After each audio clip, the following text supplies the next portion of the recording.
Hi everyone, welcome to another Across the Obelisk video. Today I'm doing something that I've been asked to do a number of times on stream, and something I've wanted to do for a while, which is an enemy tier list. Now there's so many enemies in the game that there's no way I could do them all at once. So today we are covering Act 1 enemies, the ones that really come out and get you, and right at the beginning of your runs, and can either sort of end or sort of give you an easy start depending on the enemies. So we'll be going over all of that, putting them into tiers of how hard the difficulty is of each enemy. Now, a couple of things to know about how these are separated.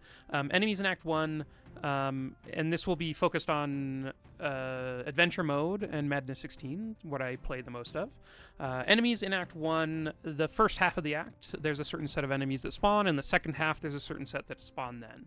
So the enemies in the list will get their placement based on when they start spawning, and so that will have an effect. So a sheep that spawns at the beginning of the act and is quite easy, spoilers, will be fairly low on the list, where an enemy that spawns at the beginning of the fight and is very difficult will be quite a lot higher on the list than maybe a difficult enemy that spawns later in the act, because you just have fewer resources at the beginning of the act, and you have you don't have your levels, you don't have any items to work with except for the starting shop, and so it is just a much harder thing to fight those very first enemies.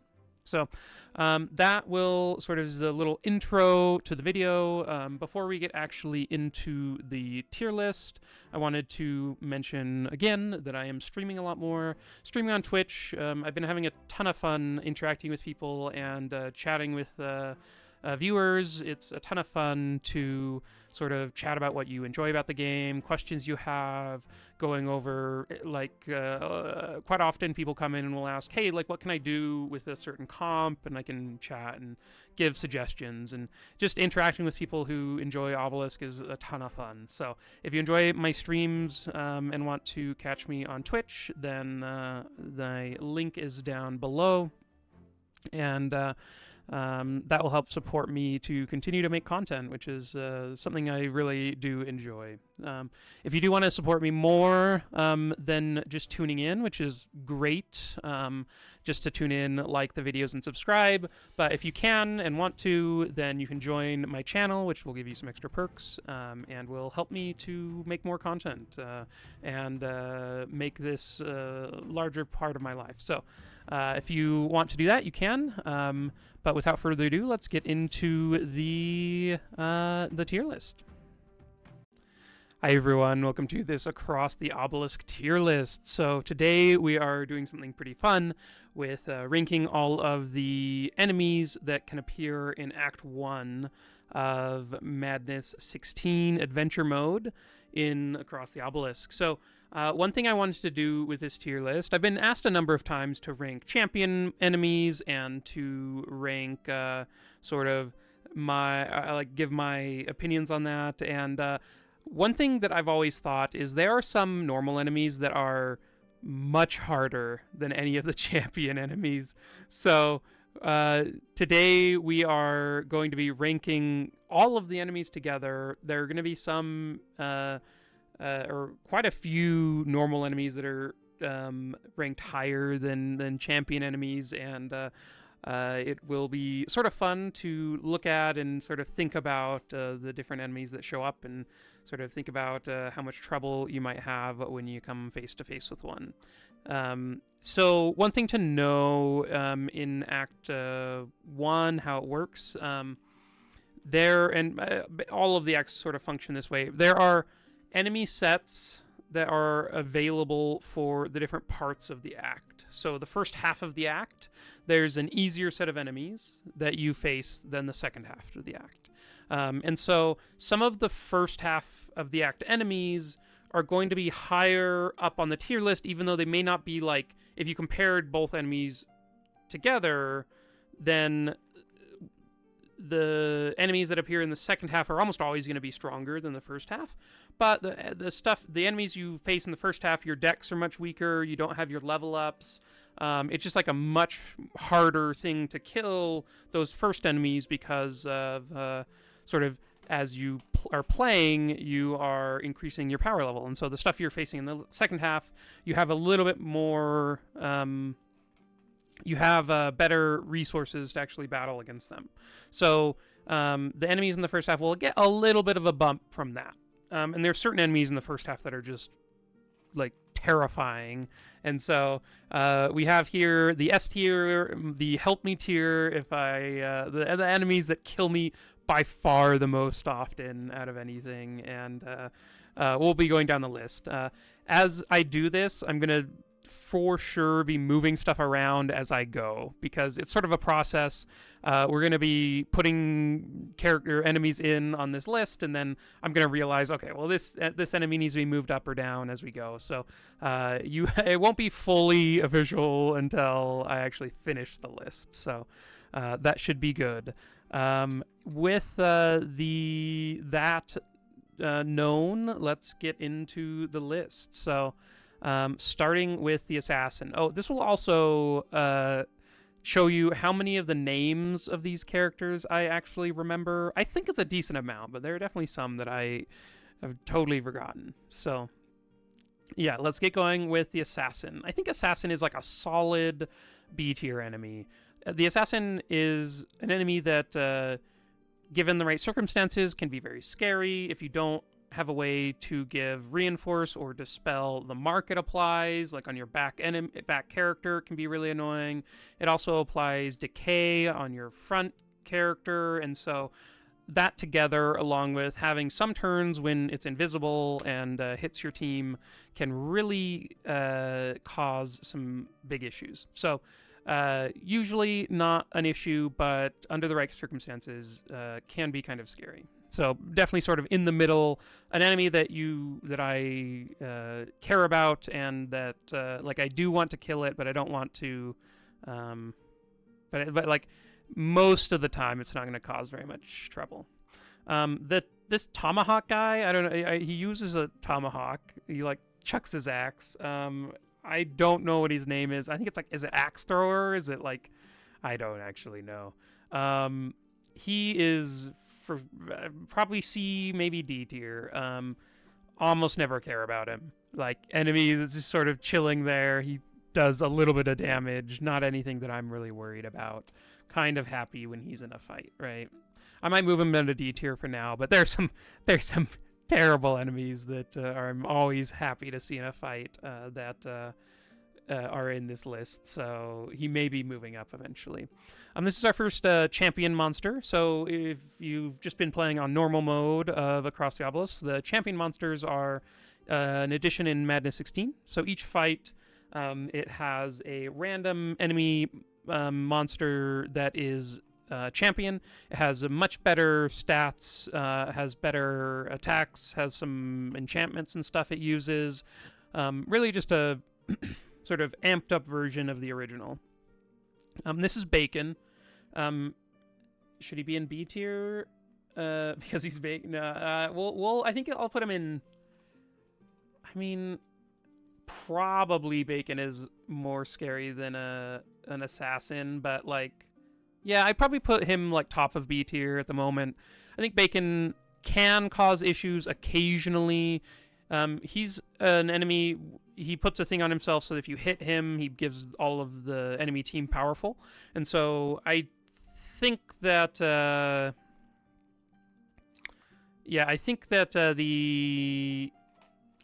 makes it so you usually sort of want to kill all the other enemies. He is in the first half of the act. He's not that bad in the first half of Act 1. He's usually an enemy that I'm happy to see because there are some much worse champions in the first half that I would prefer to avoid. The Stormcaller, is that what this one's called? Sort of, I'd say I'd put Stormcaller right by Assassin, with Assassin being a little bit worse. They sort of do the exact same thing, with Assassin being, or the Stormcaller, I think, being a little bit less important. Like I don't usually a Stormcaller waits till later, is often the last enemy to die. That is in part because it goes invisible and whatnot. But usually not really caring about it. But can in rare circumstances like kill a weak unit. So I'd probably put them somewhere around where the assassin is. Black sheep, D tier, but all of the sheep are like pretty easy enemies. The one exception is if you have a bunch of sheep together, you can sometimes have issues because they all do the bite on the front enemy. And if you don't have a way to dispel the bleed that comes with that bite, then let's say you have a black sheep, a normal sheep, and a Betty or a Dolly in the fight, the corrupted one. They can all use their bite turn one, and like your front unit your tank in the front or whoever you have there will take a ton of damage from the bites and the bleeds. So that's like the one exception where they're kind of scary. Outside of that, they're very weak. They die very easily, and they don't deal all that much damage. They spend a lot of time like fortifying themselves and doing that kind of stuff, and like they have a single target like that doesn't really do much. So really low down an enemy at the bottom of the list for sure. This is Bob. He is the corrupted farmer. Bob is really annoying. I think he would have been higher on my list in the past. He doesn't quite hold the same scare for me that he used to. But he does like a lot of AoE damage. He purges your team, which can be pretty bad for a lot of things. He heals his own team and adds wet, which in a lot of cases is actually a bonus for your team. Unless you're doing like a fire thing, and the wet is often better for them to have, since like cold and lightning both get amped up by it.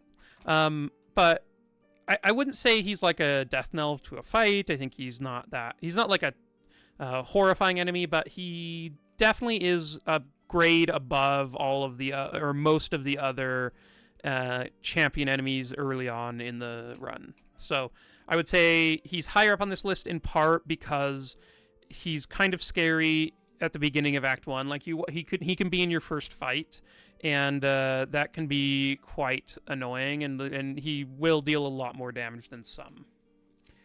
This is Celsius, I think. The champion pyromancer guy. I'd probably put him in B tier, maybe at the top of B tier. Probably better than Bacon, but worse than these others. He has a weird thing where he uses heat transfer, which if you're using a fire team can be kind of scary because you often do a lot of AoE fire burn damage, and then he puts it back on your team, and that can kill somebody if you don't have a way to dispel it before their turn. He also on turn 2 does like a giant hit on your front unit, and so if you walk into a fight with your tank or whoever's in front low on health, then he can be kind of a scary enemy to have there. So with a normal team comp, if you have any insulate, pretty easy enemy to fight, but you sort of I'd say not super scary, but somewhere up here in B tier is where I'd lay him. Corny has like no health. I think that's this is a regular Corny. We have a toasted Corny down here. I'm gonna grab him right now because they're super similar. I honestly don't even remember exactly what the difference between these two are. I think this one uses more fire, the toasted one, but both of them are like not that worrying. They have very low health pools, so they die very easily. You can like quickly take them out at the start of a fight, and they don't do all that much with the popcorn stuff that they do, and then they they just sort of aren't that worrying. So I put them in D tier, somewhere around there. Is this Toasty? Is that his name? I don't remember. You'll get it right in the comments of all the ones I get wrong. I think, yeah, this is corny. This is toasted corny, or roasted corny, and this is toasty, I think. Toasty is fine. He has this thing where if he gets hit, then he gives his whole team powerful, which, I mean, you can usually avoid hitting him, and even if you do, like, he usually just ends up being the last thing I kill in a fight, and so I just kill his allies, and then giving the powerful and healing his team isn't that dangerous for hitting him. So I'd probably put him in C tier. He's obviously like not a D tier monster. He is a champion, so he's gonna be above the rest here. I guess this Tomahawk guy is probably a little bit higher than the Corn, at least. And Betty's probably above the Corn. Yeah, that seems good. Here we have Trunky. Is that his name? I can't. It could be something else. I think it's Trunky. I'd probably put him somewhere in B tier. There are fights where he can be a little bit annoying. He's going to be low down in B tier, though. I think he's like not that worrying. But there are fights where it's kind of scary. Curtis, probably up here. This is the corrupted assassin. I have had him just one-shot people before with certain move setups, so he's not like... I'd probably put him maybe above Bacon. Probably above the Pyromancer, too. I'd say I have more issues with him than these others, but I don't think that pushes him up into A tier. He's probably somewhere here. We have Dolly, who is maybe the easiest champion so far. Dolly does not do much. She gains a lot of health. That's her like enchantment thing that she gets, is she gains like 5 vitality every turn. But again, it's not really that scary. She bites your front line, she deals some AoE damage, but like really not that worrying. I think maybe top of D tier. Might edge up into C tier. But I'm honestly pretty happy when I see Dolly. I think she's the maybe the easiest first half of Act 1 champion, so let's put her in D tier for now, see where she goes from there. This is the Dryad. Dryad is an A tier. Dryad is annoying. It used to be worse. So back when Dryad and Daona, the corrupted one right here, back when they used to have their old setup, they could both Starfall on turn 2. Which is they hit a bunch of people and it deals burn damage and adds Sanctify and has 2 hits. And then they would both be healing. Like back when that was the setup, it was like incredibly annoying to get 2 of these in the same fight. Because then your whole team just has a ton of Sanctify and it's really annoying to deal with. And they speed up their team and they heal their team and they dispel their team all the time. It was just like so annoying. They now have a setup where Daona is much worse than she used to be. I'd put her down here, probably below Tainted Trunky. Basically, instead of starfalling, she adds an enchantment to herself that when she's hit, she hits back with like a single starfall bolt. That is so much easier to control and so much less like instant damage out on your comp. So I honestly think the Dryad is much more dangerous than Daona. Would much rather see the corrupted version than the non-corrupted version, which is interesting. Maybe the only setup where that is the case. Yeah, so I think she's sort of around here. I still dislike the Dryad. I think she's not as dangerous as she used to be. Like in the past when I was first running the game, she would be up here. I think nowadays she is a little bit weak. You can kill her fairly quickly with a lot of team comps, and so I think I've gotten better at like building damage into my teams and having a better way of killing stuff. I still think she's a more dangerous enemy than most of the stuff here so far, so she is going to be up in A tier. Okay, so we have what is this guy's name? Something with an E-C... I can't remember. He's the corrupted one of these, the Firebrand guys. feel like is it a German name? I can't remember. You'll have to remind me of what this guy's name is. He doesn't do all that much. I'd probably put him like right around where Trunky is. He does some okay damage, but really, like, if I see him in a fight, I'm like kind of happy that he's there. I might actually move him down to C tier, probably above Toasty, but maybe around there. Evoker, it's probably right around Daona tier. Maybe above Trunky. She summons, and she does some AoE damage, but like not the worst. I don't usually find myself having trouble with her. She is kind of annoying in that like she gains evasion herself and then starts like and then so it's kind of hard it's harder to kill her, and then she summons, which is like kind of annoying. But with those people who summon, one of the things about it is they can sometimes just waste part of their turn. Like if you haven't killed the rest of the team yet and on turn 2 she summons, then that's just like a wasted action that she didn't actually take, and which makes it like kind of nice to then just get a little bit of a bonus there. The Evoker, I think, is the name. So the Evoker and the Corrupted Evoker, I don't remember what this one's name is. Let's see. One sec. Okay, we are back. Yeah, so Evoker's not too much trouble. Don't really worry about them very much.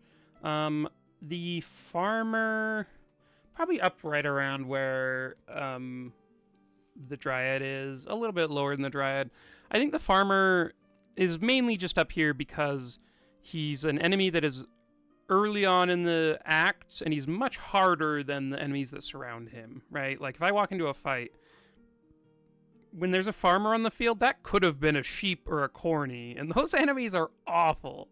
And so when there's a farmer there, it's like he's not that good, but he's so much better than everything else that surrounds him that it just makes him shine. So he like does decay, he does some damage, his water gun isn't that big of a deal, but he just is so much more does so much more damage than the stuff around him that I think this is where he ends up for me.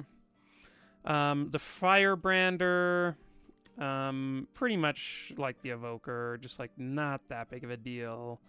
Not too worried. The Flame Imp, let's put him up here, probably like lower than Bacon, but like he deals some damage. He marks and does some decent damage to your team. Not anywhere close to his evolved form, which we will get to soon. But he's sort of just around this area. This Fabor guy, like Snowman, I don't even know what he does. I honestly couldn't tell you. If you ask me right now, he like does some random things. I know he does like a ice. Does he do an ice comet thing? Something like that. He does the thing that does the animation for it, I think. Really, I'm gonna put him here because honestly, I fought him a bunch of times and I honestly don't know what he does. So he's not that important of an enemy. Yeah, that we'll lodge him down there. The Goblin here, we have probably around where the Imp is. If you have a fight with like a Fire Imp and a Goblin, like that fight early on in the act is going to deal a fair amount of damage to you. The Goblin does a lot of bleed, which is can be an issue for your team. He also just does more damage than like a sheep or a corny or something the other the like squirrel. There aren't that many enemies that can actually spawn at the beginning of the acts. So that's where he'll end up. Okay, and then next up we have our glorious monster, the Stone Golem. I think I think it's a Stone Golem. Is it just Golem? I can't remember. He's up in the help me tier. I think the reason he's here for me is he's just like so much more damage than anything else, and so much tankier than any of the other enemies that spawn in the first half of Act 1. So like to kill him, you have to put about the same amount of damage as like 3 cornies or something like that. It's like wild how much more health he has and how much more damage he does than the rest of the enemies in the first half of Act 1. So he will only be in the first, like, I don't know, 5 fights if you go into the hatch, and only like the first 3 fights if you don't go into the hatch. But in those fights, like, the difference between having him and having another monster is huge. And so he definitely is in the help me tier. Like, I'd much rather prefer to fight any of these other elites champion monsters than the golem. So he's there for me. Yeah, really quite an annoying enemy, and someone that I am happy to avoid if I can. Next up is the spider. Spider used to be a little bit higher to me. I think just the fact that it's so squishy makes it a bit lower. I'm going to put him maybe like here in B tier. I think he does a chunk of damage to your front line, and adds poison and that kind of stuff. But he is really squishy, so he's quite easy to kill if you focus him down. And so, because the damage is high, I'm going to add him here. Someone that, if you aren't focusing him down, he should be one of the earlier enemies you kill. Next up is Jasper, the man himself. Jasper is, I think, the hardest enemy in Act 1 by a wide margin. I lose more runs to Jasper in those first couple of fights than any other enemy there is. So Jasper is like a huge reason why I bring healing rains on almost any run. And if I don't have healing rains, I have rains that hit my team. Basically, you have to have a way to deal with the fire he puts out, because he puts out a ton of fire. He puts out a bunch of AoE burn on your team. He puts out, he's quick and he slows your team. So often, basically, like him and his team go first before you, because he's kind of quick. If you are very fast, you can go before him. But then on his turn, he's going to slow your team, and then him and his whole team get 2 turns, and before you go again. So he also puts a bunch of mark on your whole team, and then if you don't kill him by round 4, he blows up and murders your whole team. So based on like his remaining health. So you have to basically focus him down. He deals an absurd amount of damage. Like his first turn is the like bouncing fire thing, and if it bounces between your first 2 characters, it just adds 20 burn to each of them, along with dealing a bunch of direct damage. It's wild how much damage he does. So Jasper is definitely the top of help me tier, top of S tier. He is, I think, the hardest enemy in Act 1 by a wide margin, and someone that I hate to see, and will definitely chunk your team. Like, you will take damage in that fight almost always. The speed run, or the high score runs where you're trying to kill everything turn 1, everyone in those also hate Jasper because he really messes you up.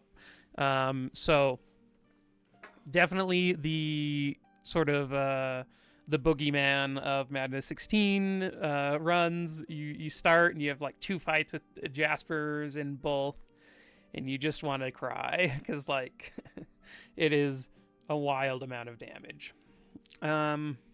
Next up we have the Savage. Or no, this isn't the Savage. This is the Houndmaster, I believe. Yeah, this is the Houndmaster. The Houndmaster, I'm going to move the Fire Imp, like, maybe down here. The Houndmaster is interesting. Honestly, like, I don't find the Houndmaster to be that scary. I'm going to put him in, like, C tier. He spends a lot of turns not doing all that much. He summons his hounds, which like takes turns, and then they start howling. But that's like usually by turn 2, right? He has 2 hounds out, but he's like spent actions on those turns summoning the hounds, and so like he's not attacking your team. And so honestly, I don't find him to be that scary. Usually you can deal with him. If he gets out of hand, like if you're really slow, like if your damage is really slow, then he's an enemy that could cause issues, but it's like not that big of a deal to try to deal with him. So yeah, I think somewhere down here makes sense in C tier. Then we have the Neophyte, who I'll put him in C tier. He's probably better than most of this stuff down here, but he does some burn damage. He heals some people on his team. Not really that scary.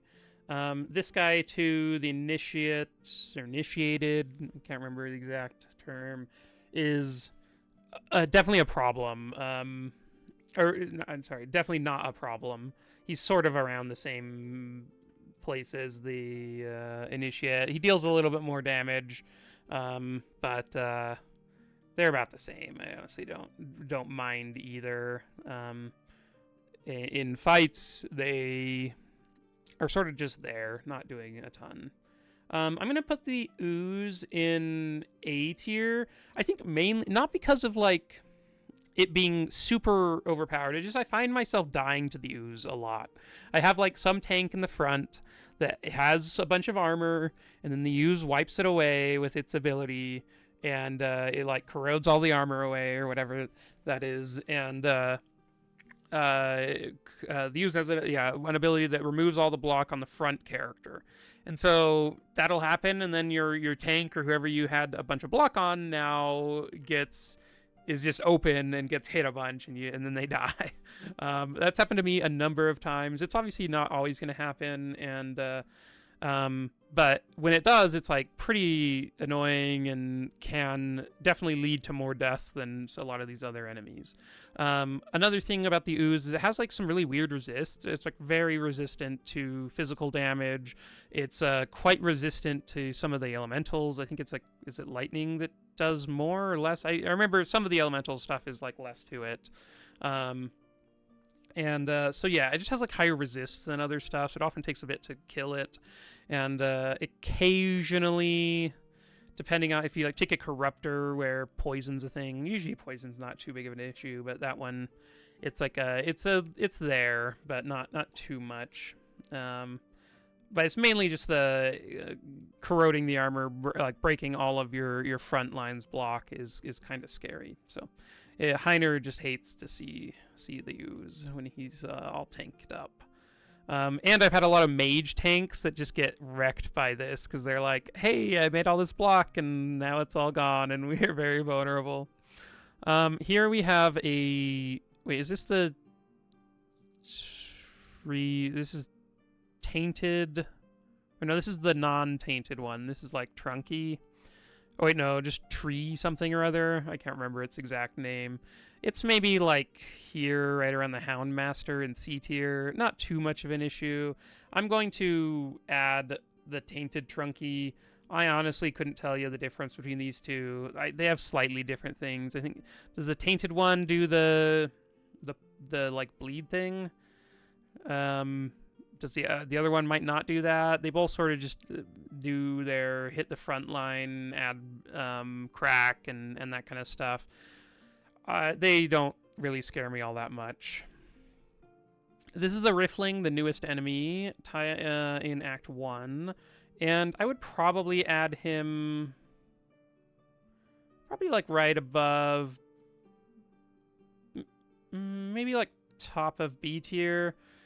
I don't have a ton of trouble with him, but like he is an enemy where you have to know what he does, right? You have to know that he's going to explode and kill your team on turn 3 if you don't deal enough damage to him. So it's sort of just a barrier of knowledge enemy where I think he probably kills people more often than others, just because you aren't expecting the giant explosion. Or maybe you just have a draw that doesn't line up and you aren't able to get enough damage out in time, and he then explodes. But honestly, I haven't really had a ton of trouble with him, but I'm gonna put him there for now. He may fall down the list as I play against him more, but yeah, sort of there for now. Next up is the Savage. The Savage is like sort of low A tier, I think. The Savage just deals a lot of damage. He also gives their whole team courage and some damage buffs and stuff, so I would put him in A tier. I find that he ends up dealing a lot more damage on average than the average enemy in that slot that he's in, and so somewhere around here, maybe above the Ooze. Sharon, maybe just like above the Riftling here. I think Sharon, the scariest part of Sharon is when she throws her like wind tornado. It gains damage on each hit. So sometimes if it hits like a squishy team member, and then it bounces to another team member and then hits back on that squishy team member, that one person, like if there's an Otis and he's like used a fanaticism, just like dies. And it's kind of a mixed bag, just because it is some RNG that like is added in that you don't know where that's going to hit, and like most of the time it's not going to double bounce on somebody, but when it does, it is quite a lot of damage. And so I'd probably put her somewhere around B tier. Next up, we have a Sharpshooter. I'd probably put him like here around these guys. Sort of just shoot stuff, deal some damage. Not that much damage. Kind of happy to see him in a fight when he's there. Next up, we have another enemy that's early on, or can spawn early on in the act in the first couple of fights, who will mess you up if you don't kill him, and is also just so much better than any of the other monsters you face, any of the other enemies you face in Act 1, that like, or in the first half of Act 1, it's so much, he does so much more than the cornies and the sheep and the initiates and the pigs, like the warboars, like, so it does so much. It's absurd the difference in quality of skills that they play. And so the sheep shearer here does a dispel on his whole team, which also gives powerful. He does a bunch of damage, a bunch of just slicing damage, a bunch of bleed damage, with ear trimmer and all that. Like, he is a monster. And so he's definitely in the help me tier, S tier enemy that you don't want to see. In part, like, I mean, some of these other ones, right? Like, if he were like a champion in Act 4, or sorry, not a champion in the second half of the act, yeah, he'd be like around here, right? So he's like sort of, I feel like he does about as much damage as a Sharon would, but he's just like chilling in as the second monster in your fight, like in your first fight of the game. And so I just find it that sheep shearer often will end runs. Like, I'll bring a decent comp and I walk into the fight and there's a sheep shearer and a Jasper, and I just lose because they murder you. They deal so much damage, and you are sort of dead on impact. I'm going to put the sheep just here. I don't know, maybe we'll mix it up. We'll have these guys down there somewhere in D tier. Very happy to see a sheep in a fight. Like the yeah, not too bad. The squirrel, I'll put it just like here somewhere. Squirrel, like, for early on in the fight, it can do some like annoying things with slowing your team down, causing issues with speed. It also deals like a chunk of damage, which is sort of a thing, but not too bad. I just noticed that I am missing the Pumbaa, the corrupted version of the Warboar. I think the Warboar is maybe the easiest enemy in the game. It just kills itself. It deals so much damage to itself by just casting the the Furious stuff on itself. So it spends a lot of time casting that, which is like basically a skill that does not actually damage your team. It does a little bit with its, because it then has fury for its other attacks, but like when it does that, you're not like on that very turn taking damage, and then the next turn it takes like 10 damage because it added a bunch of bleed to itself. So Warbars, I just often find them killing themselves, and that's pretty chill with me. Pumbaa is probably right around Betty. I'd probably put him maybe right above Betty. Like, I think he deals a little bit more damage than Betty. Something like that. Toasty, honestly, is like... maybe like here. I don't know. Toasty's not that big of a deal. Then we have our shamans. The shamans are fine. They're sort of right around the trunkies, the evokers. They do some heals. They're not doing much else. Not really that scared of them. So I think we'll add that in there. Wolfie, or the wolf pup, whatever this is called. It might just be wolf. Is... like right here. The wolf, like, it does howl at your team, which can mess up your order. Sometimes you don't go before them, but the wolf also just spends a lot of turns not attacking you. So whether it's a howl, whether it's a dispel on itself, I think it gets fury too. I'm not sure on that one. Maybe it does.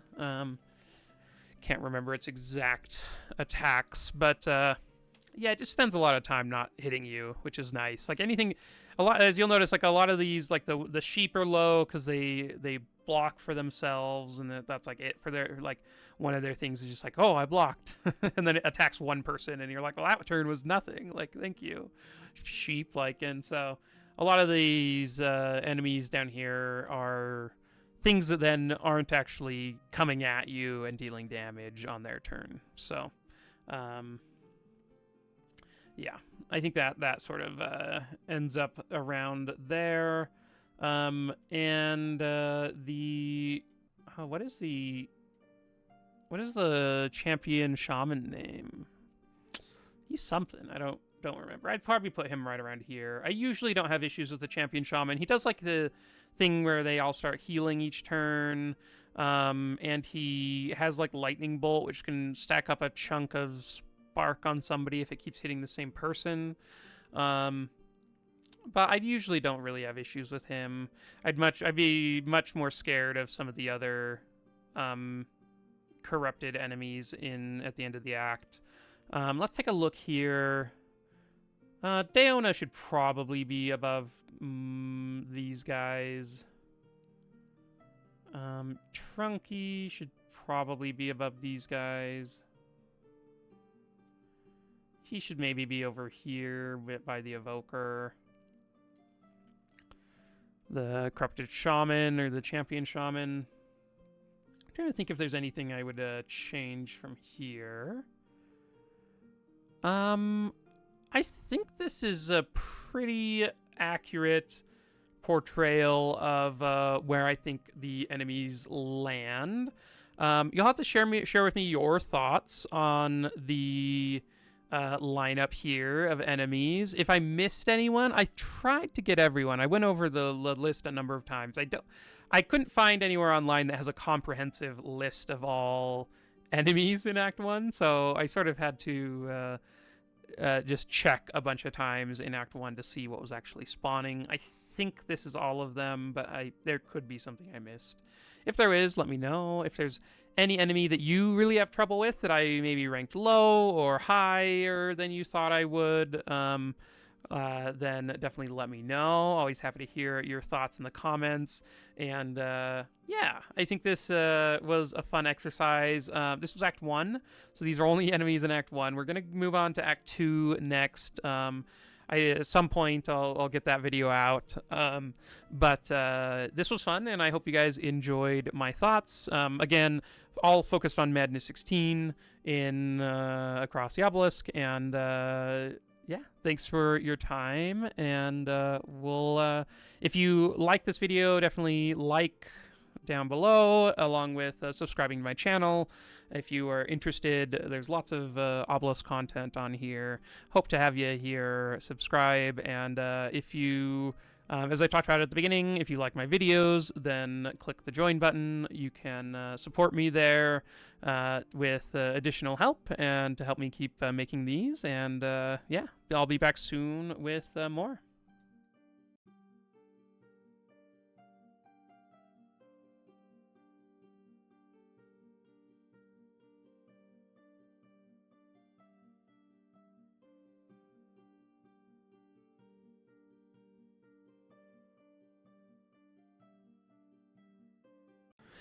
If you enjoy my videos, like and comment on this one, and you can subscribe to know what's coming next.